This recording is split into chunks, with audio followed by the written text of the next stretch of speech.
Ladies and gentlemen, bonjour et bienvenue dans ce nouveau journal d'un vegan. Alors, comme vous pourrez en juger par ce décor champêtre, je suis en train d'arpenter une voie romaine, oui, tout à fait. Eh bien, je ne suis pas à Paris du tout, non, je suis en Pays de Loire, pour la semaine, chez mon meilleur ami, un peu au vert, le Parisien, quelques jours, et bien, je vais faire un journal. Oui, je ne suis pas en vacances, et on va voir comment je m'adapte à cet environnement qui n'est pas du tout le mien. Oui, ça fait très caricatural, ça va bien se passer, je le sais. Surtout, j'ai déjà pas mal d'idées en place et je vous laisse découvrir ça sans plus attendre. Vous l'avez compris, je ne suis pas à Paris en ce moment, je suis dans la région de l'Anjou pour quelques jours et je me confronte à la réalité de terrain, à savoir trouver des alternatives végétales dans les magasins, donc généralement des hypermarchés, et voir ce qu'il y a de disponible. Expérience fort enrichissante, mais un peu décevante, parce que si on trouve quelques options, elles sont relativement rares. Et ben, aujourd'hui n'a pas fait exception. Donc dans un magasin U, super U, j'ai trouvé ceci, de la marque U. Ils appellent ça des bouchées panées, blé et oignon, pour ne pas parler de nuggets. Je ne sais pas à quoi m'attendre, j'ai l'impression que c'est vraiment le truc générique, standard qu'on connaît. J'attends pas de trucs bouleversants, j'ai pas d'espoir pour un goût particulièrement prononcé, un caractère de fou. Mais ce qui m'intéresse, c'est simplement, est-ce que c'est conforme, est-ce que c'est qualitatif pour une marque distributeur de faire des nuggets végétaux qui ne portent pas leur nom. Alors très concrètement, on est sur de la protéine de blé qui est panée. Alors, je ne vous présente pas le concept des nuggets, il ne faut pas abuser. Il y a une dose, hein. On est à combien de grammes? C'est marqué quelque part, je suppose. 200 grammes. Et bah, je vais les faire cuire. On va lire les indications. Je suppose qu'une poêlée d'huile suffiront.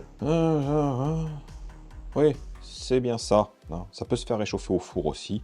Mais sinon, 7 à 9 minutes à la poêle avec un peu de matière grasse. Donc, exécutons-nous. Bon, pendant que la poêle chauffe, je vous montre à quoi ça ressemble. On a combien de pièces? 1, 2, 3, 4, 5, 6, 7, 8, 9, 9. Ah, encore un nombre impair. Vous savez comment ça m'exaspère. Bon, bref. Alors, par rapport à la forme géométrique des pièces, surtout celle-là, ça m'évoque très très fortement ce qui se fait chez Monoprix dans leur marque à eux. J'ai l'impression que ça doit être la même recette. Il y a des chances quand même. Donc, de l'huile. Voilà, la poêle est chaude et on va faire cuire ça gentiment. Et bien sûr, je ne suis pas sur du gaz et ça, j'ai pas l'habitude. J'espère que je vais gérer et pas brûler mes nuggets. Et c'est parti.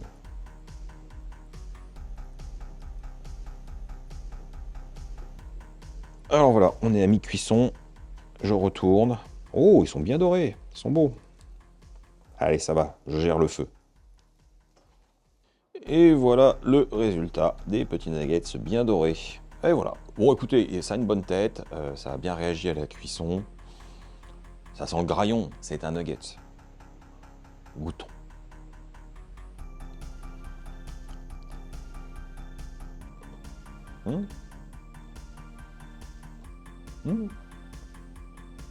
La panure est pas mauvaise.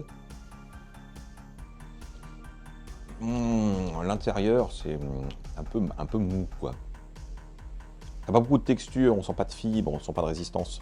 C'est assez étrange. Je m'attendais à quelque chose de beaucoup plus ferme, sachant que c'est de la protéine de blé quand même.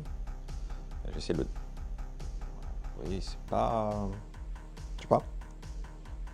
Et ça n'a pas beaucoup de caractère non plus. En termes de saveur... Bon, si vous avez un pot de ketchup à côté, je pense que ça va bien se passer, mais tel quel, c'est un peu bof-bof. Bon, ça se mange. Je vais pas me plaindre, avec un bon repas, ça fera un petit apport en protéines à côté. Et puis le côté croustillant, c'est toujours agréable. Mais, je trouve quand même qu'on est sur du nuggets végétal un peu à l'ancienne, si j'ose dire. On est sur quelque chose qui est pas très travaillé, où il n'y a pas vraiment d'intention au niveau des arômes. C'est annoncé comme oignon, je sens pas le goût de l'oignon du tout. Ça manque de caractère, Donc Avec une petite sauce à côté, encore une fois, ça passe, je suis sûr. Je vais expérimenter, mais je sais déjà que ça va être bien. Mais sinon, c'est pas gourmand. Voilà, c'est dommage, c'est dommage. Maintenant, voilà, ça dépanne. Merci Super U de nous dépanner. Mais vous pouvez aller plus loin. Alors, cette semaine, j'ai envie de vous parler d'un film que j'ai vu sur Netflix, que j'ai pu visionner pendant mon voyage, voilà. Et du coup, étant dans le train, j'avais pas envie d'un film trop difficile à suivre, ou je voulais un truc léger. Et dans ma liste de films à voir, j'avais ce film allemand qui s'appelle Blood and Gold. Oui, alors le titre d'origine est bien en anglais, pas en allemand, je ne sais pas pourquoi. Alors, Blood and Gold, c'est un film d'aventure, d'action, où ça castagne, voilà. C'est un peu bourrin, et ça me fait vraiment penser dans sa trame narrative à un western, sauf que vous l'aurez compris, on est sur une recherche d'or caché avec des nazis qui veulent récupérer le trésor, avec un soldat déserteur qui va protéger la veuve et l'orphelin. Il y a vraiment des archétypes de western, je vous jure, c'est assez marrant. D'ailleurs, je pense que c'est pas un hasard, il y a certaines scènes où on a des musiques un peu harmonica, guitare, ouais, c'est pas Ennio Morricone, mais bon. Donc, mon sentiment est confirmé par ce choix musical particulier. Donc, ça bouge, ça castagne, c'est pas d'une grande finesse, mais c'est le genre de film qui fait du bien. C'est chouette à regarder, c'est intense, c'est rapide, et franchement, 1h36 de mémoire, ça a bien agrémenté mon voyage, j'ai pris du plaisir. Encore une fois, ce n'est pas du très grand cinéma, mais il a des qualités, et parfois, il faut savoir se satisfaire de choses un peu plus simples, qui demandent moins de réflexion, et juste être dans le mode de distraction, et c'est exactement ce petit plaisir que ce film m'a offert.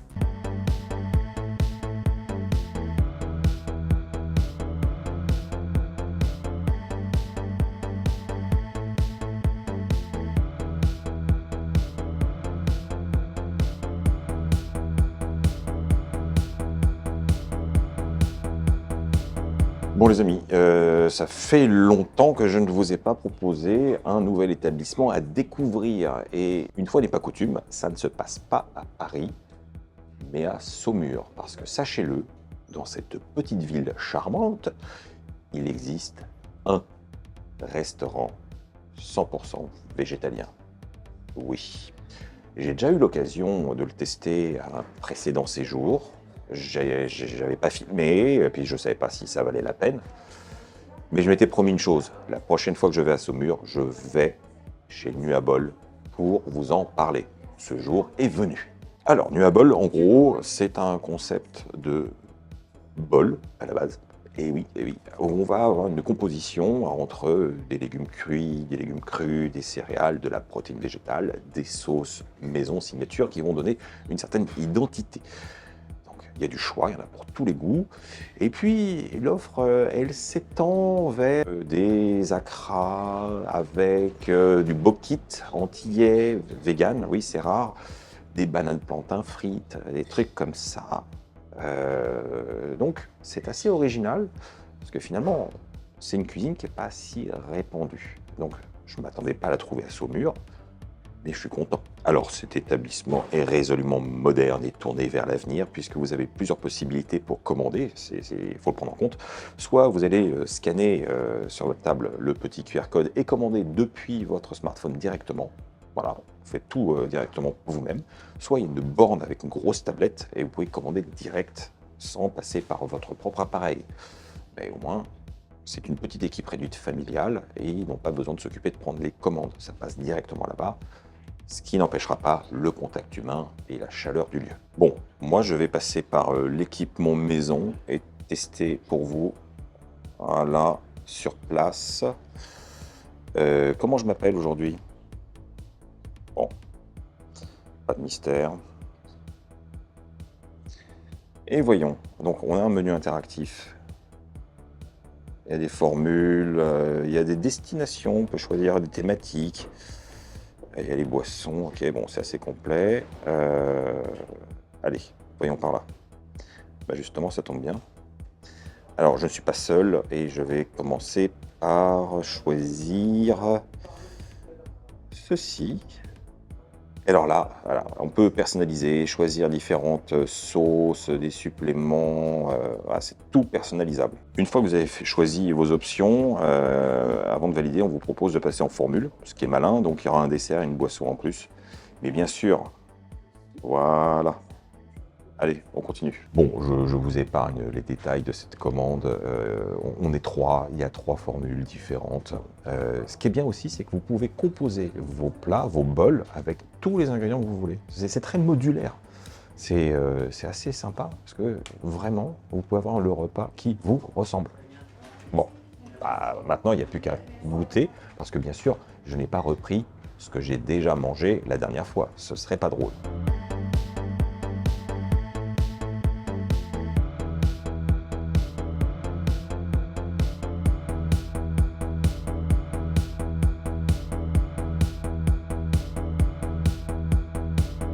Ça y est, nous sommes servis. Et ben, écoutez, ça a l'air fort bon. Hein, c'est conforme à ce que j'attendais visuellement. Alors, on a un beau kit avec des frites King, je sais plus quoi, enfin, la frite plus plus. Un Pokéball au falafel. Et moi, j'ai fait le fish and chips avec forcément la sauce créole pimentée, avec des frites maison. Et je vais commencer sans plus attendre avec la frite, donc frite maison, hein, comme il se doit. Bonne pomme de terre.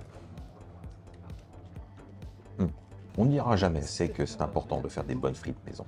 Alors, comme on pouvait s'y attendre, j'ai choisi de prendre la sauce créole pimentée. Donc, je vais la goûter. Et on est sur genre de sauce, un peu sauce chien, avec la tomate et l'oignon qui est concassé avec l'huile, le citron vert, je pense, et le piment.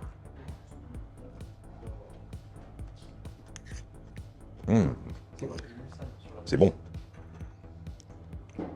Ah, une petite chauffe. C'est pas extrême. Mais bon, si vous êtes sensible au piment, ne la prenez pas. Je peux vous le dire. Par contre, c'est très bon. Et donc, il est temps de tester ce simili poisson pané pour notre fish and chips indispensable. Ça va, ça sent pas le retour de marée non plus. Il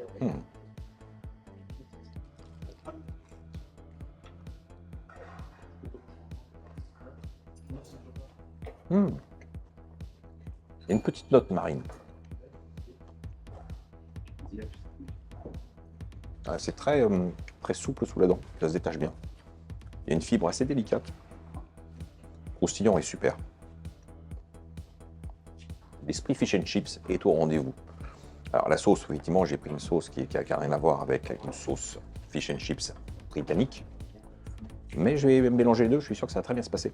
Voyons.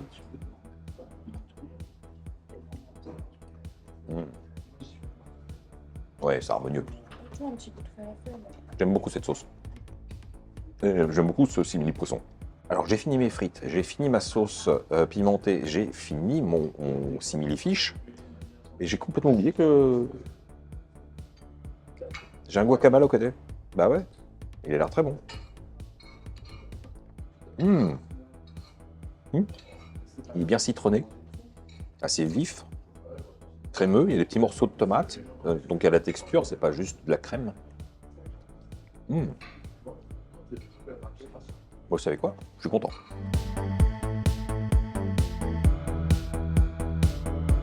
Alors, dans cette petite formule, il y avait un dessert. Moi, j'ai choisi de tester un mochi glacé à la mangue Alfonso. Nous avons aussi une autre version à la framboise et un muffin au chocolat qui est servi avec des fruits frais. Et petits fruits là, on a de la grenade, je pense de l'ananas et de la mangue. Au visuel, on va confirmer ça en bouche. D'ailleurs, avant d'attaquer le mochi, je vais... Hein.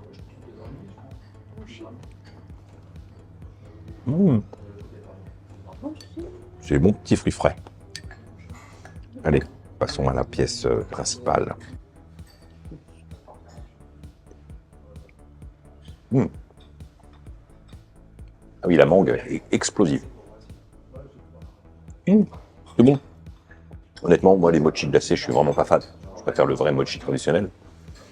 Mais là, la mangue est tellement parfumée, ronde, florale, avec une vraie profondeur. La texture glacée est assez ferme et donne ce contraste avec la couche relativement fine du mochi lui-même.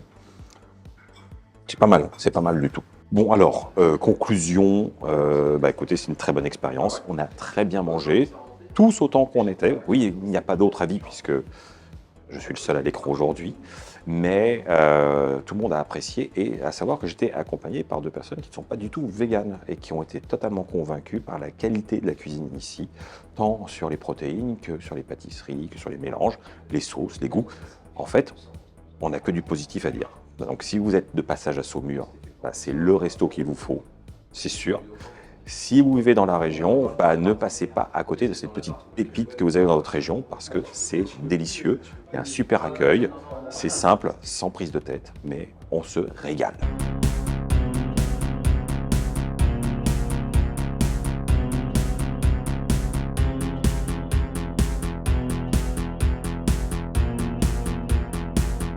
Alors aujourd'hui les amis, je vous emmène dans un lieu très insolite et mystérieux de France, qui est un truc unique en son genre.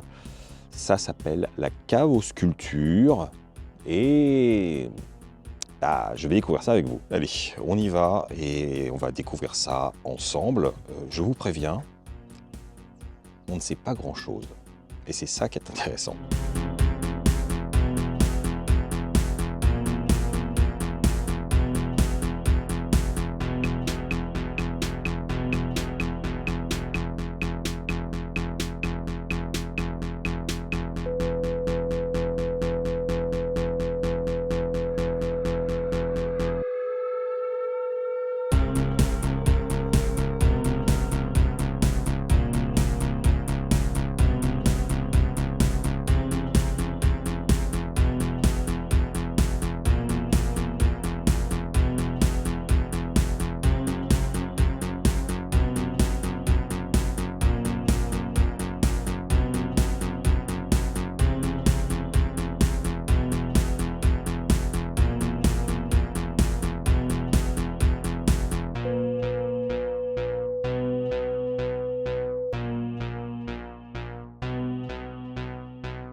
Bon voilà, je me suis abstenu de tout commentaire dans la visite des caves pour m'imprégner un peu du lieu.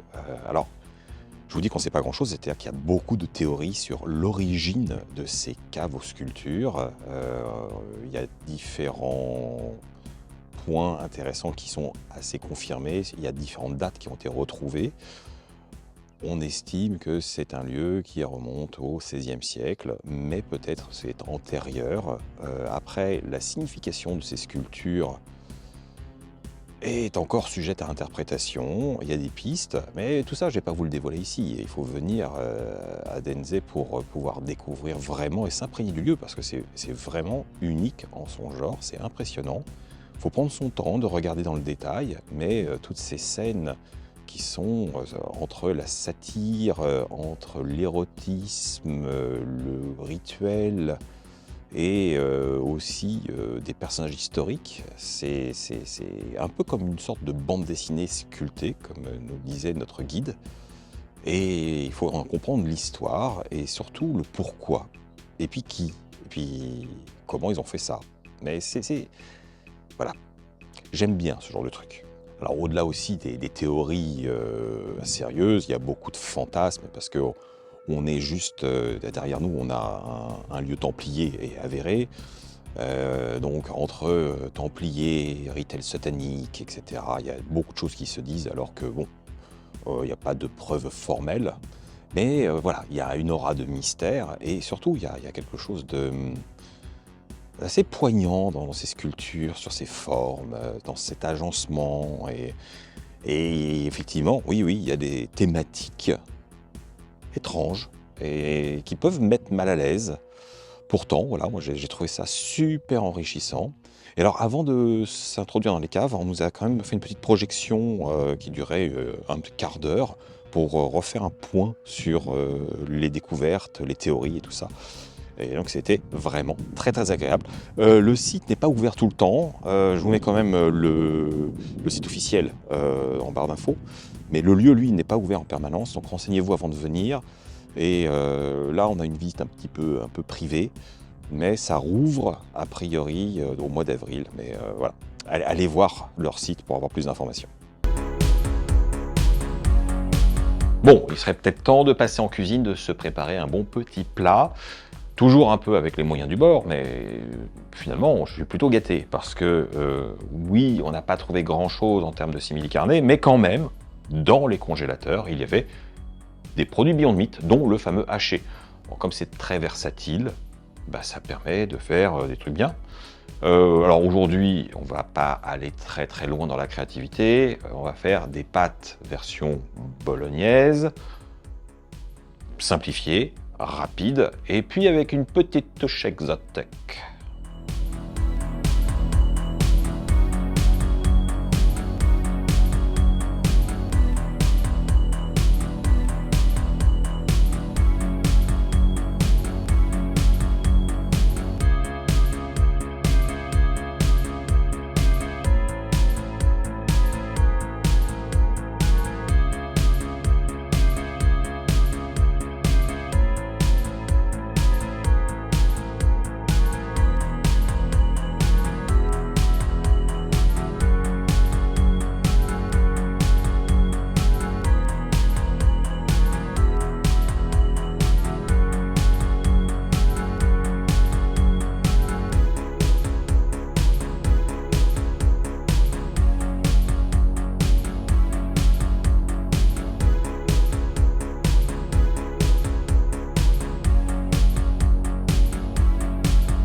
Et voilà le travail, les amis.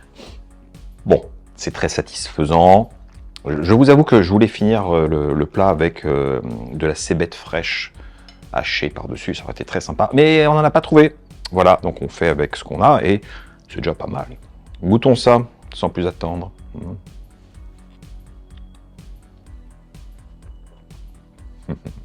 Et bah c'est fort bon. C'est fort bon. Alors c'est pas étonnant parce que on a des bons produits, donc ça aide.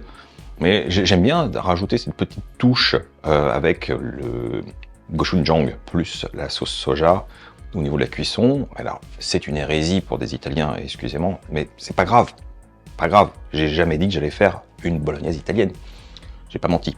J'ai fait un truc. D'ailleurs c'est même pas une bolognaise parce que ma taille de légumes, ma méthodes de cuisson ne font pas une vraie bolognaise, c'est juste qu'on retrouve des traceurs.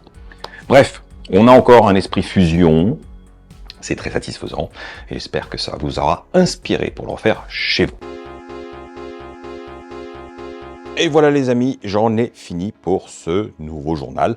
Édition un peu spéciale, j'espère que ça vous aura plu, que vous aurez passé un bon moment en ma compagnie.